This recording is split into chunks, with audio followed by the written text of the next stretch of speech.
Hello friend. How are you doing today? My name is Mary and this is Happily Ever Esch. So today I am going to be talking about Goodreads, in particular the books that are the most highly rated on Goodreads that I've read. And I kind of want to see, do I agree?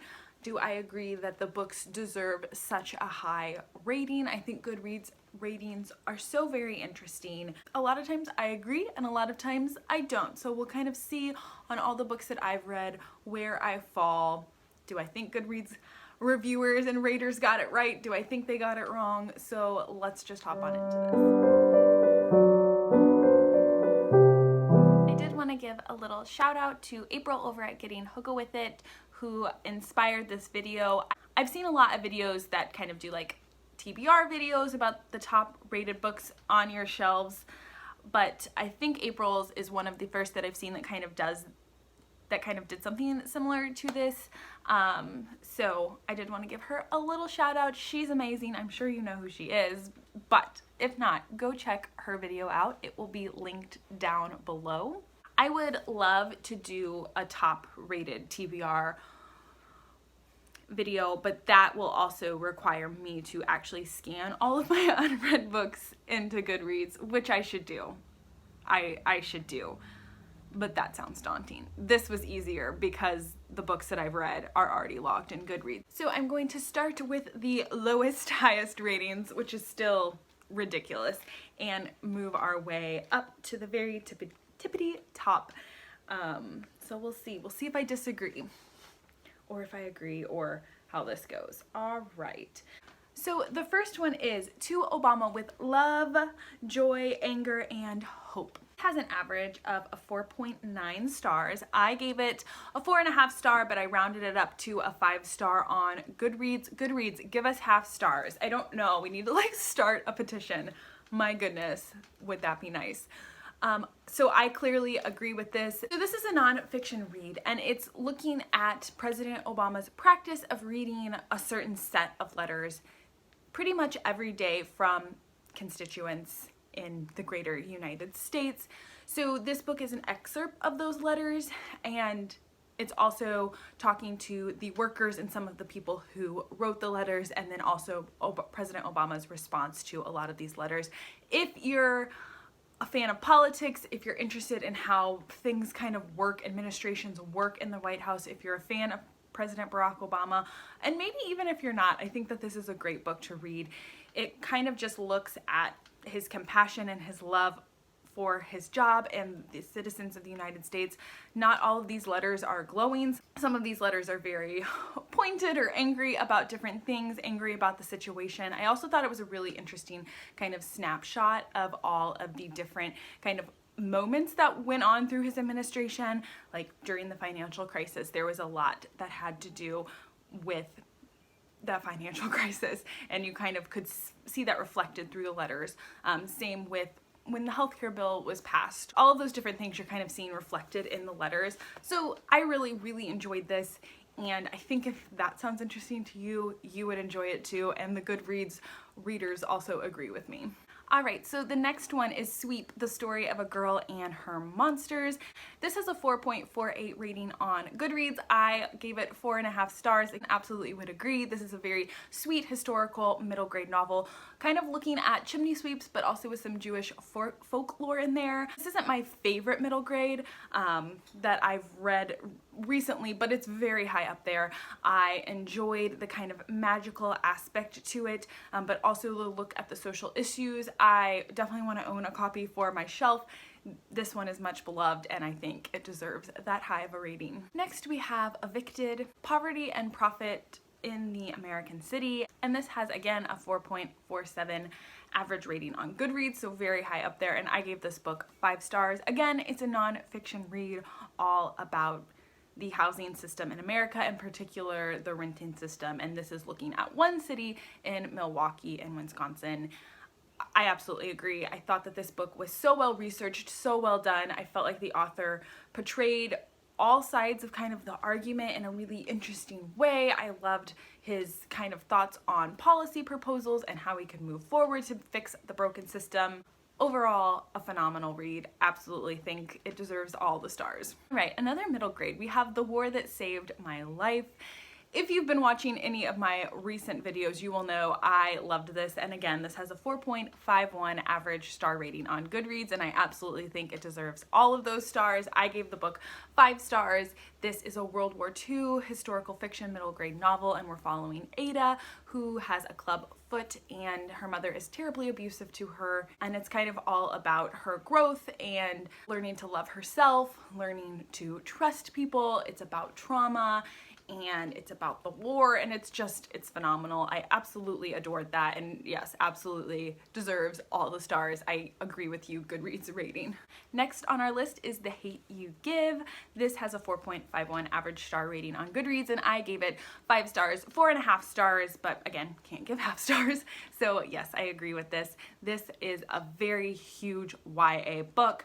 It kind of explores police brutality. It explores this young girl's experience in high school, in her community, with her family. Overall, it's an absolutely stunning read, and I think it gets all of the hype for all the reasons it's wonderful, and I would give it that high of a Goodreads rating.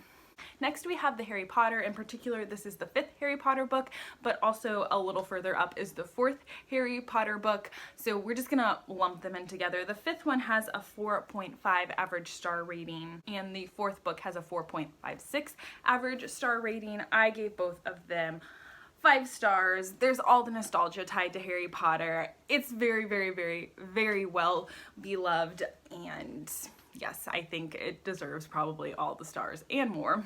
So far, no controversy with me here. We'll see if that keeps going.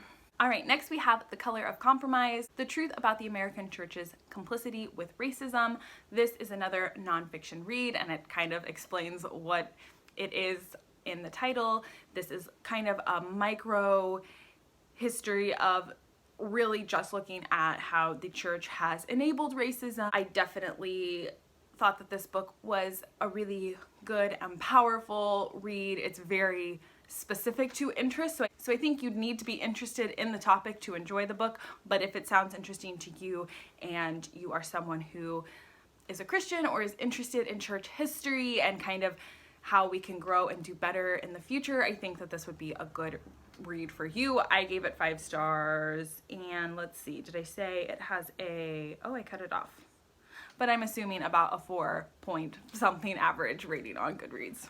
All right, maybe have some unpopular opinions coming up here. So the next is The Name of the Wind by Patrick Rothfuss. This has a 4.54 average rating on Goodreads.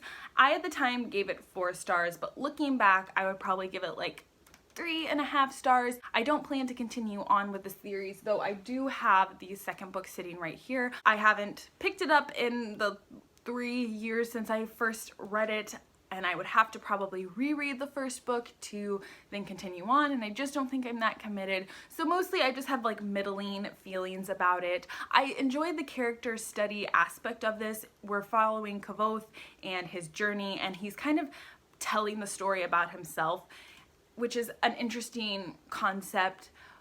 I wasn't a huge fan of the way women were portrayed in this, and I don't know, I just don't know if I have like the strong enough feelings to continue on. I think it was one of the first like really high epic fantasy books that I read, and I think it was impressionable for that reason. But who knows, maybe someday if he ever releases the 3rd book, I will get to that second one. I haven't gotten rid of it yet, so I'm not totally writing the series off, but overall I'm kind of just like meh about it. I think if I ever were to reread the first book, it would be on audio, so we'll see. But overall, 3.5, 4 stars, but it is a much beloved fantasy novel. Ooh, okay, more controversy. So the next one is The Nightingale by Kristen Hanna. This has a 4.57 average rating on Goodreads. So I think originally I had given it a 4 star and like written 3.5 star, but every so often I'll just go through all of my books and kind of see, do I still feel that way? And sometimes I'll bump stars up, sometimes I'll bump stars down, and this was definitely one that I bumped down. I think that I gave it a higher rating initially because I know so many people loved the book and people had suggested the book to me, and sometimes I think that clouds my judgment because I want to like what other people like, but after sitting with it for like about a year since I had originally read it, I did end up knocking it down. And it is a compelling read. I listened to it on audio. The narrator was really great. But I just don't think I get on with Kristen Hanna's writing style. And also I felt like too much happened. Like it was almost too much, I think, for me personally. And by the end, I was just like kind of rolling my eyes, and I wasn't like invested in the story or the characters. And I don't think that that's a great response to such a sad story. And I'm like admitting this, and I'm like sweating because I just know it's so well loved, and I don't want to shame anyone for it because it seems like it's a problem with me, not with the book. But yes, I think a 3-star because I enjoyed the beginning to the middle, but the ending was not for me. And yes, so 3 stars on that one.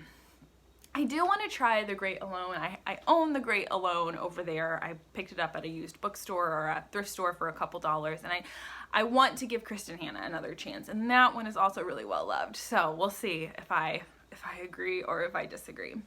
All right, 2 more. Next is Glorious Weakness, Discovering God in All We Lack, and that is a 4.58. This is Christian nonfiction, kind of what it says on the tin. It's about how God is made great in our weakness, and how it's not about us, and how he kind of walks through our weaknesses with us. It's part memoir, part sharing truth and wisdom, and I really enjoyed it. I gave it a 4.5 star. I gave it 4 stars on Goodreads, so kind of in my brain, if I give something a half star and I think it's a higher half star, I'll bump it up. If I think it's a lower half star, I'll bump it down. So probably more like a 4-star read. I really enjoyed the book. I think what kind of kept me from like absolutely being wholeheartedly in love with it was the writing style. Sometimes I got a little confused and like lost in the language, but that being said, it was beautifully written, and I definitely would highly recommend it if you're looking for a good, very honest portrayal of working through our humanity and our weakness as human people. It's very, very good, and I loved the personal aspect of the story. Okay, and the tippity top is Just Mercy, A Story of Justice and Redemption by Bryan Stevenson. It has a 4.62 rating on Goodreads. Holy moly, but I absolutely understand that. I gave it 5 stars. It's a wonderful book looking at the injustices in our judicial system, and it's part memoir, part case study, part beautiful. Bryan Stevenson is a wonderful person who has done wonderful work and is continuing to bring attention to the great injustices in our judicial system. It is full of compassion and passion for what he's doing. It's amazing. I absolutely understand why it has such a high rating on Goodreads, and I wholeheartedly endorse that. So that was a fun little exercise to look at the highest rated books that I've read. I overall tend to agree with the trends. I think Goodreads ratings are really interesting, and I do think if you kind of look at a lot of those books, they a lot of them are either fantasy novels that are epic and sweeping, and I think that that's kind of a universally loved story, but also you probably aren't going to read a huge epic fantasy novel if you don't like epic fantasy. Like, you're not gonna devote 500 to 700 pages to a huge book if you don't absolutely feel like you're going to be invested in the story. So that seems to be kind of it. And then there's also like nonfiction that's written about really timely and important topics that I think really open people's minds to different possibilities and different ideas, and those tend to be really highly rated, which I totally agree with. So yes, that's my diagnosis. I know Olive over at A Book Olive kind of had a little chat about nonfiction reads that have like important topics, and how sometimes those do tend to be rated really highly just because of like what they are versus like their literary merit, though all of those books I think also have literary merit. But I'll link that video down below because I thought her discussion was really interesting. But That being said, thank you so much for watching. Please subscribe if you enjoyed this video. Please like if you want to see more in this Goodreads series. I hope to do more, so I hope that this was enjoyable for you. I'm trying to be more active on my Bookstagram. It will be linked down below. And besides from that, let's chat in the comments about the highest rated book that you've read, and if you disagree or if you agree, I'd love to know. Thanks so much for watching. I'll talk to you later. Bye.